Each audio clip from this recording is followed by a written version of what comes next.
webinar about AiTM attacks. The agenda for today is a Nedscaper introduction by my colleague Alain. Mitch will do an AiTM demo. I will take over with Microsoft solutions, how to protect, detect, and respond to AiTM. Afterwards, we have a Q&A, and the session will be recorded. And with that, I'll hand it over to Alain. Cool. Thank you very much, Derk. Good afternoon, ladies and gentlemen. Good evening, good morning, wherever you are in the world that you're joining us from. It's an absolute pleasure to host you. Your time is appreciated, so I hope by the end of the session you'll have a deeper understanding of some of the interesting things that happen under the table here at Nedscaper as we try and solve for the world's security problems. So, Derk, if you move over to slide number 1, please. Just fill out the slide with the regular details so that those bottom blocks appear. Maybe it's not there. Go back 1 slide. Not a problem. All right, quick background on me. My name's Alain de Toit. I'm a strategy consultant here at Nedscaper. I have a 20+ year history in the infrastructure and security space. A lot of that has been as an Azure solution specialist. I'm ex-Microsoft, so my cloud and security knowledge is sort of the same conversation. And I think one of the interesting things that I'd like to share with you today is really just how short of an amount of time Netscape has been around. You know, the company's 3 years old now.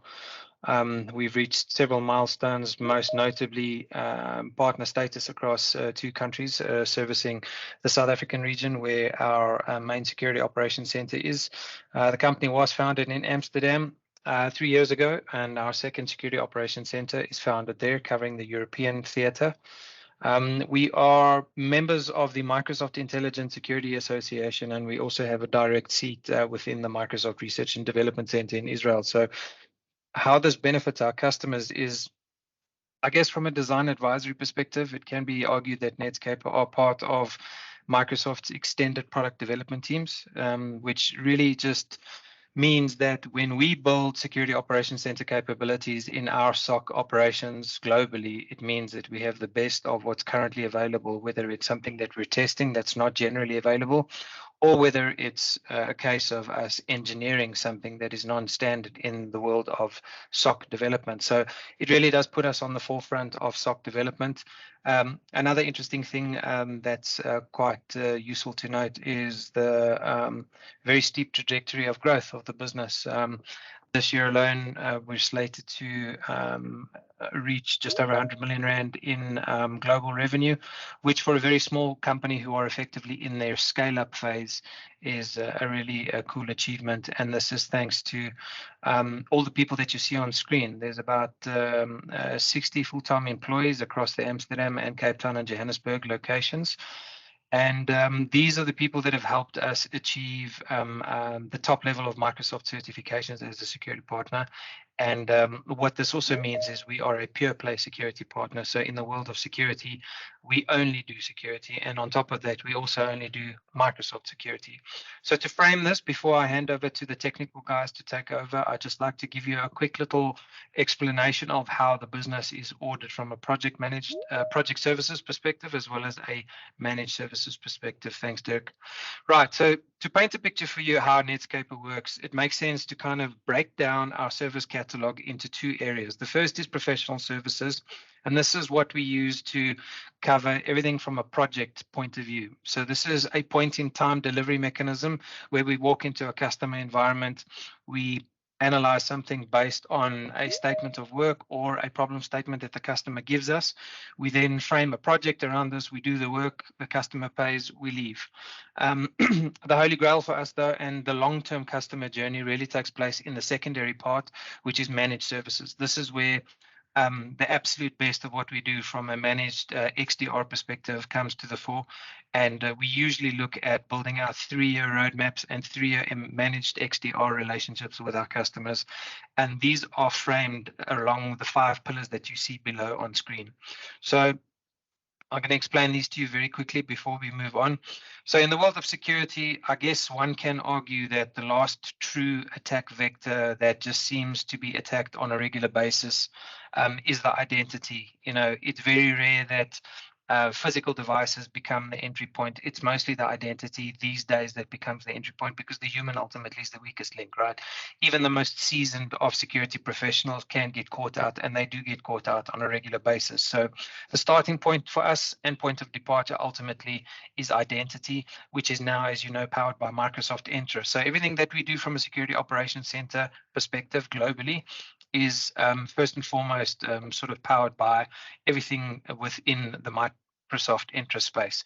We then move on to the Defender stack, and this is kind of where the security telemetry and the security capabilities really comes to the surface. Everything we do here from a telemetry or a log source ingestion point of view occurs at this point. And this is where the meat and the potatoes of XDR or defense and all the statements within the world of defense also comes to the surface. You know, adversarial techniques come to the surface here, deep tier 1, deep tier 2, and tier 3 triage capabilities occurs here. And then if we extend that and we try and look at it from the business owner's perspective, this is typically where in the next step, kind of the middle of the whole thing, where compliance comes into the view. So no security operations center is going to be complete without the world of compliance. So we bring a very rich set of compliance capabilities powered by the Microsoft Purview stack, specifically for the purpose of bringing the business stakeholder into the conversation, ultimately very much aligned to the way software development has gone over the last couple of years, which is the fact that security is everyone's responsibility, right? It's not just the technical people, it's not just the business people. But quite often what happens is, because there's this divide between business and IT, there's a lack of understanding on both sides of the fence. So the way we solve for this is to make sure that from a SOC point of view, we have compliance as the centerpiece, bringing the technical and the business worlds together. Then moving on to enterprise security, this by, I guess, a large measure is an untapped market for security operations center operators like Nedscaper. And the reason I say this is because over the last couple of years, there's been an exceedingly fast growing collection of businesses around the world that have found it very difficult to maintain operational technology environments that are not connected to the internet. This is affected by things like updates. This is affected by things like security patching, or even just functional programmatic updates to those operational technologies. And what they've started to do, which is probably not the best way to go about things, is you've seen a lot of instances where operational technology environments have started through clever mechanisms, whether directly connected to the internet or indirectly connected to the internet, is neither here nor there, but they've started to connect them. And this is problematic, because if you have a production line and you've got thousands of whatever your product is coming over your production line, and you've got an operational technology system that gets hacked in some way, shape, or form, it's very difficult to find the source, but it's also very difficult to shut down your production line while you find the source of the problem. So Defend for IoT, OT was released, and we found it very important to build this into our offering. And we have, as I said, a seat within the R&D council in Israel for Microsoft, and a lot of the work that goes into developing this technology suite is kind of what we're bringing into the stable to functionally make part of our security operations center capability. So if you follow Netscape in any meaningful way, you'll note a lot of activity in this area over the coming months. And then finally, the last one before we move on to the technical guys is basically our full managed XDR environment. This is where everything that we've done preceding that pillar comes to the surface. Our onboarding takes place here. Once a customer reaches the managed XDR fully onboarded status, they can consider themselves a fully security operations center capable and supported customer. And a lot of what we do across engineering, all of our consultants and analysts, is brought to the customer at this stage. And then they can sit back, and then they become an operational partner for us in terms of the way we manage their security operations. So if we zoom out and we look at Netscaper as a whole, this is who we are. And this is kind of how we do our daily operations across our European and South African business. So without further ado, I think at this point, I'd like to hand back to the technical guys so they can start with their live demonstration. One disclaimer: it's not live because the demo gods are not always with us. All right. Yes. With that, I'll hand it over to Matthew. And Matthew was as smart that he just recorded the demo with audio. So Matthew is in this call. He's probably drinking some beer or something. But let's just see look at this AiTM demo. So here we go. The following demonstration will show an adversary in the middle attack. The tool that we will use in this attack will be the open source tool EvilGenix, which you can see in the left-hand side here. This tool is available on GitHub, and more information on this tool can be found in these slides. On the right-hand side, we see our attacker, in this case, support@microsoftonline.website, and this attacker will be targeting our victim, John Doe at Nedscaper Lab. And the method of sending this phishing link will happen over Teams via sending an external Teams message to our John Doe victim. And in our Teams message, you can see the phishing link. So the attacker will now send the message. We will now hop over to the victim's device, and you can see we have received the message. John Doe will now click on the link. And if you pay attention to the left-hand side here, we can see that we have received a new visitor, which of course in this case is John Doe, to our EvilGenix server.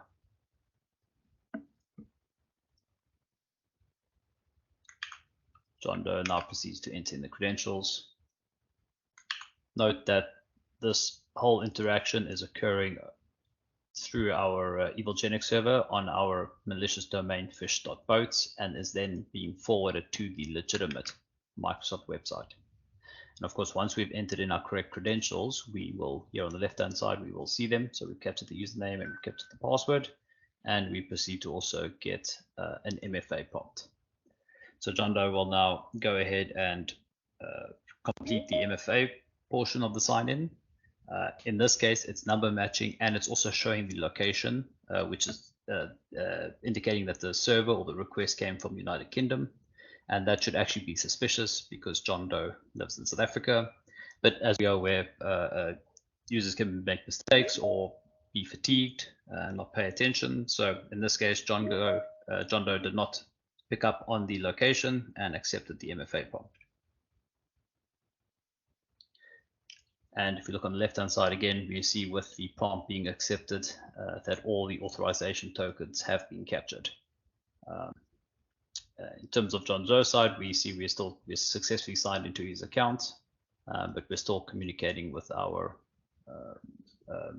EvilGenix server.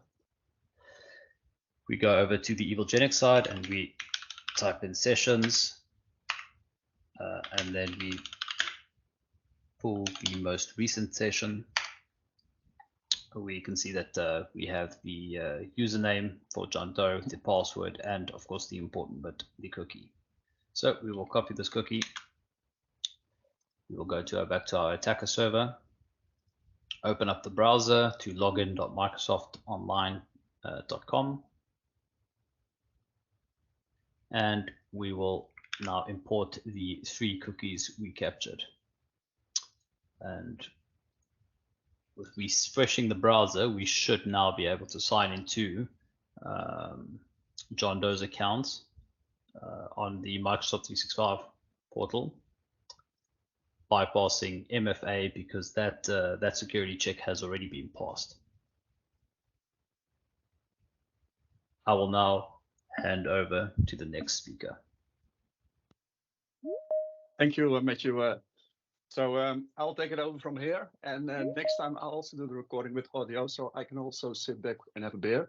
So I'm Derk, I'm the CTO within Nedscaper, and I will walk you through the Microsoft solutions for AiTM. So first, let's start with basically the financial fraud methods we see. So there is a business email compromise in the past, and we saw, so let's call it back for now, that it was mainly achieved by credential compromise, right? Username, password. It could include MFA because MFA fatigue in the past could be abused by just sending MFA requests, etc. And AiTM is kind of the same, but it's the stone of the session token that is stolen and replayed. So both are financial fraud, both are business email compromise, but for now, let's call back the credential compromise and AiTM the stolen session compromise. So some statistics. Since May 2023, we see an increase in, and I have to repeat, targeted AiTM attacks successfully, and a decrease in business email compromise via credential compromise. Now, why is that happening? It's because Microsoft globally enabled number matching for all Microsoft authenticators. So from that moment, we saw in our MXDR service a decrease in credential compromise via username, password, and MFA, and we saw an increase in AiTM. Now, another statistic, and here you can see this is a global organization, fully E5 deployed, and still there are some successful AiTM attacks. What we saw during investigation, that a lot of those attacks start from home computers, so not via the company-owned managed computers, but just home computers going to portal.office.com, etc. So that's quite an interesting thing, and I don't know a lot of people that have fully disabled web access to Office Online from bring your own devices. Now let's first start with the protect section. So looking at the AiTM protections, we have quite a lot. So let's start with the Microsoft Authenticator. Basically, this is not phishing resistant. Now, I can't say yet, but I hope it will be in the future because it's the most used MFA method at the moment. Now, what is phishing resistant? FIDO2, Windows Hello for Business, certificate-based authentication. And phishing resistant MFA can prevent token theft, token compromise. We also have protections that can prevent token replay, and that, for example, are conditional access, device compliance, location-based. Location-based is quite an administrative burden because if you need to add all locations for all your employees, basically not doable. Continuous access evaluation, it's getting there. It's quite good. It's also progressing in how fast it reacts. For example, if there's a new IP address, you have to re-authenticate yourself. Now we have token protection and we have Microsoft SSE service, so the Entra ID Internet Access. I will cover some in more detail. So let's go to see what FIDO2 does to protect against AiTM phishing. So we go to portal.office.com. Get a user account. This is my personal tenant. And we get be able to access in with the security key. So we enter our PIN. We have to touch the security key. I don't have the biometric yet, but then we can access basically Office 365. Now, let's go to Evilgenics and let's grab a session token we have stolen. So this is the URL, the news URL that gets to the phishing page. So if we go to the phishing page, we try to log on again. So sorry, this is now to the session token. This is trying to log on to the phishing URL via FIDO2. Now what we'll see, we get the option of FIDO2. But if we try to log on, it states this security key doesn't look familiar. Please try a different one. So this is the FIDO2 protection to prevent basically passwords and tokens from being stolen. Now, another option is the Entra ID token preview. And when I looked at this feature, my question was, does AiTM, can token protection prevent AiTM attacks? Now, if you read it like it states here, the answer might be yes. So token protection basically binds the token to a device. So if the token is stolen, it's replayed on another device, it is not possible to replay. So it sounds like basically the most optimal solution for AiTM attacks, but for now it's in preview and the official support is only native apps. So if there's malware stealing tokens on a local computer, that gets replayed. That's supported for now. AiTM or man-in-the-middle attacks are not supported. Now, why is that? It's because what you see in here, the official Microsoft documentation states only client apps can be included in the condition and not leaving the browser unselected, so out of scope. And all AiTM attacks are browser-based. Now, what I did, I did enable the browser in the token protection policy, and here's a demo how it works, because it will be supported in the near future. That's what the product team told me. So now again, going to Evilginix. Now I'm going to get the stolen session cookie. And I will replay this stolen session cookie on another computer from which it was stolen with the token protection enabled.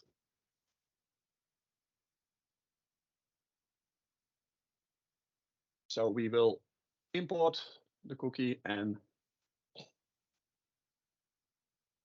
what we'll see, we can access portal.office.com because the policy is targeted to Exchange Online and SharePoint Online. A lot of policies are, because that's where things get compromised. Sorry, it's Dutch, but basically this is the token protection conditional access screen that you are not allowed to access the application.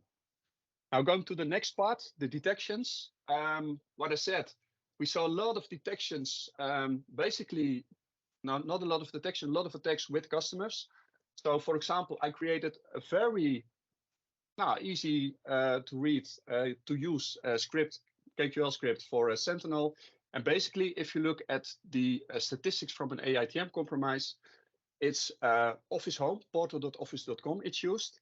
Now the session is interactive because there is no username password. The session is replayed. And if you use this script, quite simple, it will display, for example, in a 24-hour time frame, all the interactive sessions to portal.office.com from different locations.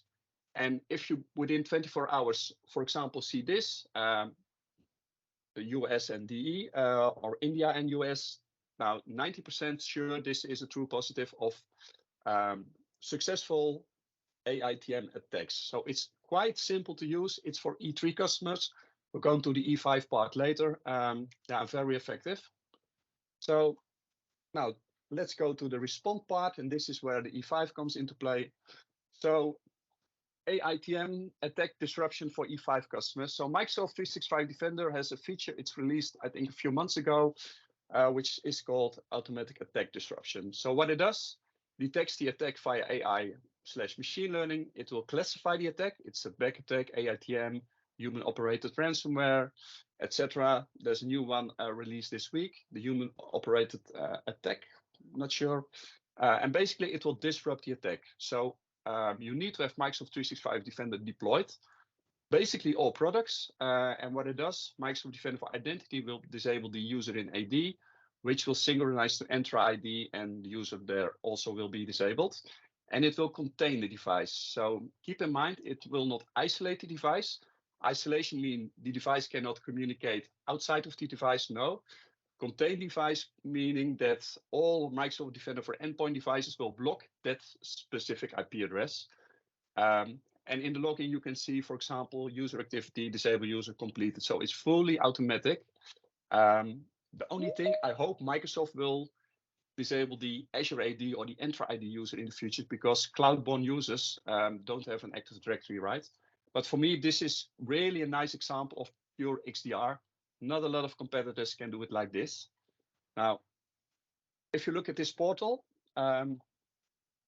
you see there are quite a lot of different AiTM attacks being detected by Microsoft and being tagged by attack disruption. So it's a really powerful tool. The configuration is not complex, just have the products deployed with some kind.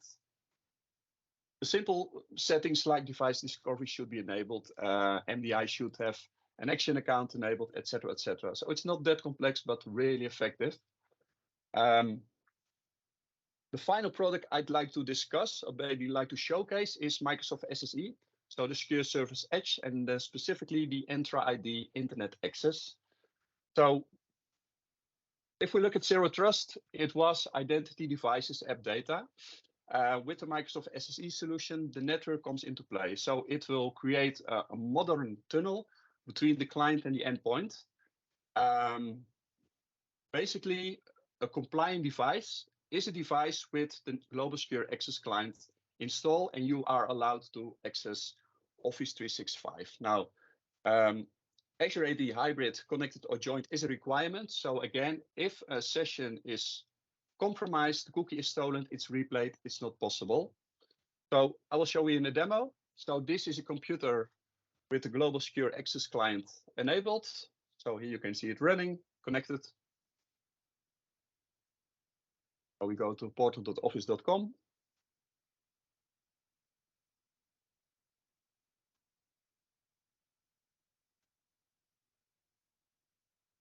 Username, password, MFA, and we can access the portal and we can access Exchange Online because, like I said, it will be targeted to Exchange Online and SharePoint Online.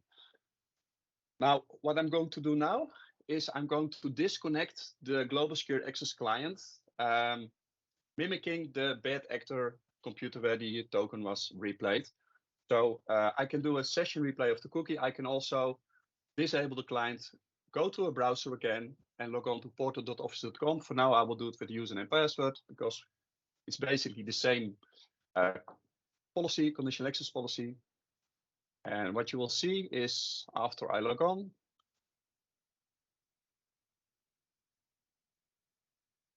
I can go to portal.office.com, but I cannot go to Outlook, Teams, SharePoint. So here you can see access is restricted. Now, going to the configuration. So we're going to entra.microsoft.com. Of course, we are using a separate admin account. On the bottom, we have global secure access. What we need to do is on the global settings, session management, we need to enable adaptive access. And with adaptive access, a new location will be added to conditional access.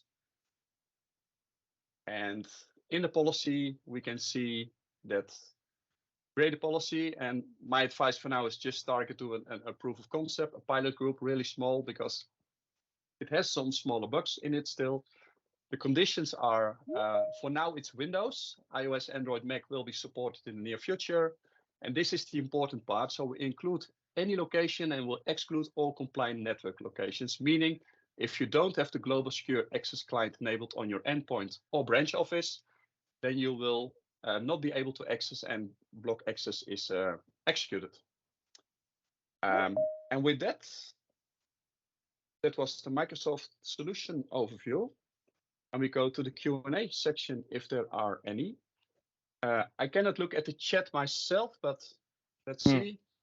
I'm having a look to see if there are any questions. No questions yet. Guys and girls, if there are any questions, feel free to pop your question in the chat window. We've got... I'll come off mute. Am I audible? Yep, you are. Okay, cool. Did we give people access to be able to speak? I don't think so. I think if people... Now, let's wait for the chat. Yeah. From my experience, there are not many questions during the webinar itself. I hear a lot of questions afterwards. So like I said, the session will be shared. We have a question. It's basically just a confirmation from Roy saying that we can't unmute. All right, so feel free to pop a question in the chat window if you do have. Obviously, we've got a few minutes left. But while we wait for any questions to roll in, I think one of the sort of overarching security-related constructs that is worth mentioning, and this is just something that I think most of you as security practitioners in your various roles have come to understand over the years, is that the user is as smart as the user wants to be, right? We all live very fast-paced lives, and I think one of the challenges inherent to this is when you're in a space that you're familiar with, like the work environment or the office or something like that, it's very easy to let your guard down. And it's also very easy to trust the devices that we work on, whether it's your mobile phone, your laptop, or whatever you use to consume the services that you consume your services from. And, you know, cookies being what they are, it's very easy to find it, you know, well-timed where you've got an Amazon package that you're waiting for delivery on, and then you just so happen to receive a malware or a phishing related Amazon package request. You've just climbed off the plane and you're marching through the airport and you're now in the back of an Uber and you're on your way to some other destination, having not slept for 24 hours. and an email pops through knowing you've just done something on Amazon. Here's an email relating to Amazon. You click on the link because it seems as if there's something that you need to do, and boom, you get caught. Whether it's outside in the open, whether it's inside a familiar location, the bottom line here is one of the things that you would have noticed when Matthew was doing his technical presentation was that it's very easy to see if you pay attention to the URL and the basics that we all know to be true about information security. And those things largely point to one of, the, I guess, largest remaining aspect of cybersecurity, which is user education. I mean, we've all seen the emails, please familiarize yourself with this, familiarize yourself with that.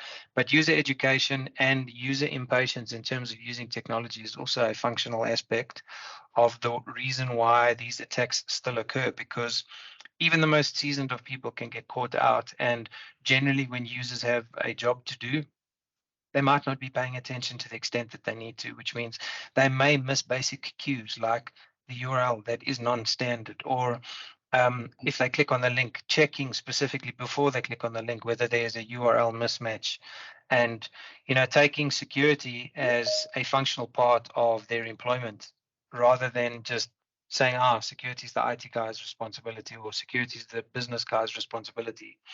So there's a lot that Microsoft can do, and there's a lot that companies like Nedscaper can do, right? We can certainly deploy these technologies because, let's face it, if everyone was super, super capable, we wouldn't have jobs, and we wouldn't have a CTO office. So, I'm thankful for that, but it is to... And a CPO. Yes, 100%. It is to some extent possible to minimize that attack vector and do what we refer to as containing the blast radius by applying healthy levels of skepticism or cynicism when it comes to using digital services, because if it's non-standard, it probably is. And as the old adage goes, if it's too good to be true, it probably is.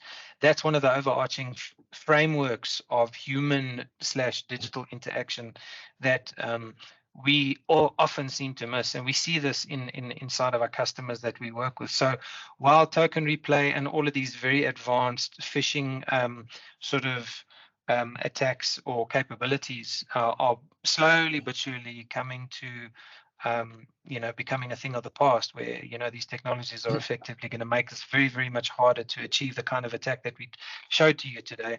It's still the status quo for now. So it still means that we need to be sharp. We still need to think further than our noses. And when we use digital services, there's a lot that we can do to mitigate and reduce our exposure to these things, which is more a human thing than it is a technology thing. And if you bring those two worlds together, you have the perfect recipe for a very well-informed and highly secure environment, very sort of mature in their security capabilities. So just going to the questions. 3 additions. I answered the question. I have 3 additions. First of all, people that joined a minute ago, it is recorded and it will be shared later on, late to the party. The second thing is, if you look at the impact of the token protection and the SSE solution, if you implement those conditional access policy and assign them to users, from that moment they cannot bring your own devices. They cannot work from their home computers. I think you want it, but really communication is key in those. And the final one, what I said, looking at, it was a question, the URLs can be judged, it's malicious or not. Sometimes it's very hard. We see already the next level of attacks, and that's QR code phishing attacks. So people will evolve, and looking at AI and everything that's coming. So it will be interesting in the near future. So that's my 2 cents. There's another question here from Casper that says, is there any easy KQL query to find the URL, as it's often behind a redirected source? Yeah, that's a good question. I have a funny story. When I was preparing for this demo, I created the URL Microsoft and online with a 0 and a 1. So I set up EvilGenix, etc. Then I got the email from the DNS, from basically the hostname provider, stating they need to remove it. So I explained it's for AiTM demos and help customers that it's tricky if the name is alike as the Microsoft name is. So they did allow me to continue with that name. But my AiTM server, my EvilGenix server, was hosted on Azure.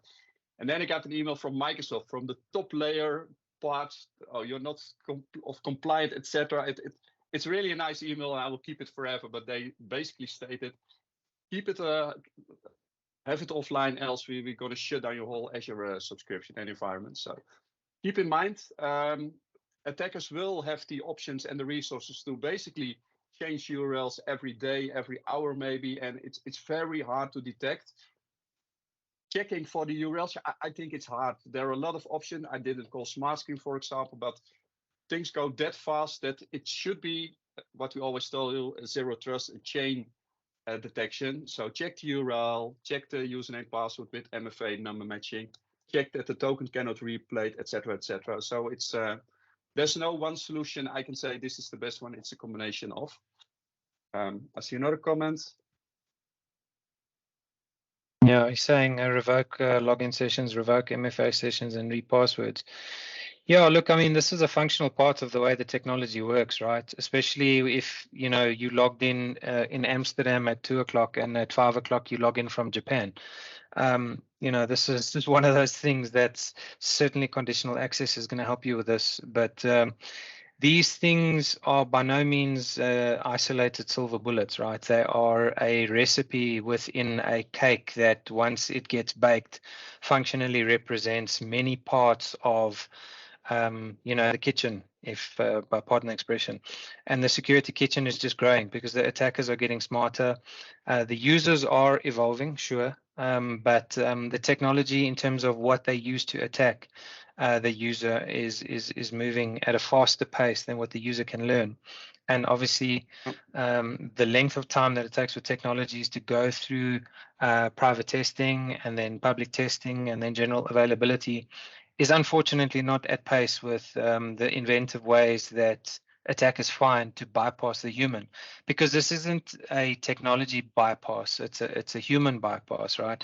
I'll you know, go as far as to say that in 2023, I'm, you know, clean shaven. I've got a pretty charming face. If I walk into a building and there happens to be you know, a friendly person behind the front desk and I'm charming enough, I can find my way into the building without needing the regular checks and balances, right? Which means I end up sitting next to somebody who thinks I'm their employee, but I'm not. And then I plug in a USB stick, I walk out, and now I control the castle. So it's a human thing, right? Let's see what else I have an answer to the question.